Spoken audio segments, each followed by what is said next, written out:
ছোট্ট গণেশের বুদ্ধির জয় এক ছিল ছোট্ট গণেশ, সবার প্রিয়, দয়ালু আর বুদ্ধিমান সে। একদিন তার বাবা মা ভগবান শিব আর মা পার্বতী গণেশ ও তার বড় ভাই কার্তিকের মধ্যে একটি প্রতিযোগিতা ঘোষণা করল। প্রতিযোগিতা খুব সহজ, যে সবার আগে পুরো বিশ্ব ঘুরে আসতে পারবে সেই বিজয়। কার্তিক সাথে সাথে তার ময়ূর বাহনে উঠে উড়ে গেল। সে বড় শক্তিশালী, তাই বিশ্ব ভ্রমণে তার ভয় ছিল না। কিন্তু ছোট্ট গণেশ, তার বাহন তো ছোট্ট ইন্দুর।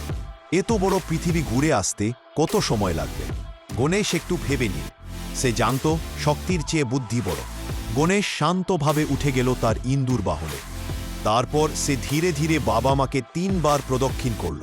শিব ও পার্বতী অবাক হয়ে জিজ্ঞেস করলেন, গণেশ, তুমি পুরো বিশ্ব ঘুরেলে না, শুধু আমাদের চারপাশে হাঁটলে কেন?